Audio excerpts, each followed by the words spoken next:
Hi guys, welcome back to my channel. Today I am cutting my hair and I'm so excited. I love cutting my hair. I love cutting my hair so much. Any hairstylists watching this are probably going to be screaming inside at the method that I'm using to cut my hair, but it's okay. I've been cutting my own hair for years. I just really enjoy cutting my own hair. I never really enjoyed going to a hair salon. I have had my hair cut twice professionally by Luke. I will drop him in the description box because I do highly recommend him. My hair looks great, but I just enjoy doing my hair myself, whether that's cutting it, blow drying it, styling it. I'm a DIY girly when it comes to my hair. I have cut my hair using a few different methods. Most of the time what I do is blow dry my hair out and then part my hair off into small sections and trim as I go through like that. I have also cut my hair before when it's in its curly state and I've kind of gone curl by curl and cut my hair like that. And today what I'm doing, I've literally just finished putting my hair in the braids ready for a braid out. But I'm actually gonna cut the braids. That's the method that I'm going for today. So I know that my hair is in need of a trim because as I was braiding, even when I was washing my hair, the last few times I've washed my hair and when I've been braiding my hair up, when I'm detangling each section, I can feel that the brush is kind of snagging when it gets to the end. So to me, that's a signal that my ends maybe have some split ends going on, some single strand knots, so it's making it harder to detangle. So I'm ready to just snip those off. So as well as freshening up my ends, I do also want to do some shaping with this cut. As you can see, the hair coming from the crown of my head is significantly shorter than the rest. This part of my hair has always been shorter, the curls are tighter, it shrinks more, etc. So when my hair is down, on the back, it looks quite flat from the side because of the differences in lengths in these sections. So with this cut, what I'm trying to do is shorten the very back down by the nape of my neck so that the length of that hair is closer to the hair coming from the crown. I hope that makes sense. That way my hair is a little more even all over, so it will give a better shape with more volume up top. I'm not going to chop too much off. I just want to gradually improve the shape of my hair whilst keeping the length. And I find cutting it with my hair in braids is a good way to do this for a DIY cut. So on some parts of my hair, I'm not going to be cutting off any length, but I do still want to trim to freshen up the ends. So what I did first was go around all of my hair and cut off just the very, very end of each braid. That way, on sections that I don't cut any length off, those bits have still had a little trim and got rid of the damaged ends. I like to go around and do this first just to make sure all parts of my hair have had a tiny trim.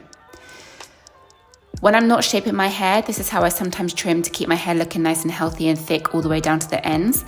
I do this around every 6 to 8 weeks. It's great for length retention because it doesn't make any difference to the length of my hair, but it does keep the ends healthy, which reduces breakage, which means I see all of the length from my hair growth. With unhealthy ends, your hair will break off at the same time as it's growing, so then you never end up seeing the length.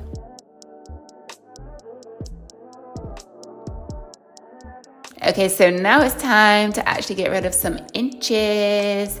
On the back section, I cut off about 1 inch of hair because as I mentioned, I want to get this back bit shorter and closer to the length of the hair higher up on my head to get a nice full shape on the back.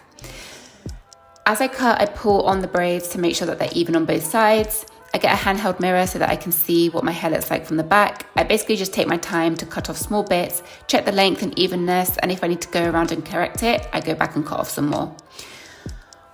On this next row of braids, you can see that the difference in length is minimal to the bottom row, so I didn't actually end up cutting any length off of this row of braids so that I can keep a nice gradual gradient, which will look nice when I take the braids down. Here you can see that we're getting to the part where my hair begins to get shorter around the middle. So I'm not going to cut off any hair of those sections, but I did notice that the sides of my hair on these 2 braids were significantly longer. And I had noticed this before as well when my hair was out. So I went in to cut off some length from this section just to make things a little more even and round all the way. Then I just checked that it was the same on both sides. The right side was a little bit longer, so I snipped off some more. This is the shortest part of my hair, so again, I didn't cut off any more of these braids. I want some more shape around the front of my hair and get some curls framing my face, because at the moment I feel like my hair kind of just hangs. So I'm going to take some length off of the front braids. The front of my hair also has looser curls that don't really shrink up as much, so I take that into consideration when cutting. This section will be more forgiving if I cut off too much because it doesn't shrink up as much as other areas. And I'm loving how it's looking so far. Of course, it could be a whole different story when I take it down, but I was pretty confident that it was gonna look good. I then go in with some oil to finish everything off, and then I allow my hair to air dry. I am really happy with how this has come out so far, but I'm really enjoying the shape around the front. As you can see, it's like a bit shorter around the front now. I might even go even shorter so that I can have more of like the face framing stuff going on, because it's still a little bit too long to do that. So I think I am going to trim some bits a little bit more. But yeah, this is what it's looking like. What do you think? So now that my hair is down, you can kind of see what I was talking about when I say the back of my hair looks a little bit flat.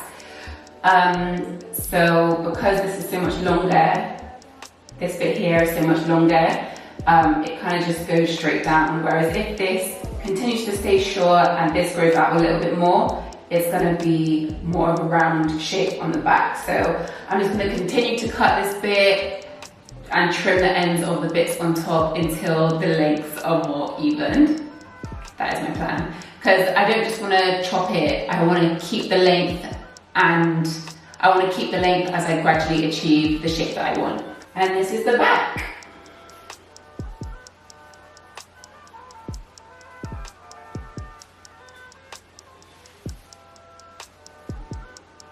You can see my ends, they all look nice and curly all the way to the end. It's all thick all the way to the end. I find that when I need to trim, my ends do look a little bit thin, but everything just looks full from root to tip, and I love it. So yeah guys, don't be afraid to cut your own hair. I get so many questions about how I cut, about where I cut my hair, and like how I have the confidence to cut my hair myself. But if you just go a little bit at a time, you can't really mess it up. Like if you cut off the tiniest amount of hair, curly hair is quite forgiving. So even if you did like, I don't know, slip or sneeze and end up chopping off more than what you planned, curly hair can kind of disguise it, you know? But that's not gonna happen. Just cut little by little. And then, you know, wash your hair, see how your hair falls, and the next time cut it a little bit more, wash it again. That's kind of what I do, and I really like the results. As always, if you have any questions or comments, please do drop them down below and I'll get back to you. Thanks so much for watching. If you got this far, I'm assuming you enjoyed this video, and if you did enjoy this video, you should subscribe if you're not already. So make sure you hit the subscribe button so that you don't miss out on any of my videos, and I will see you in my next one. Bye!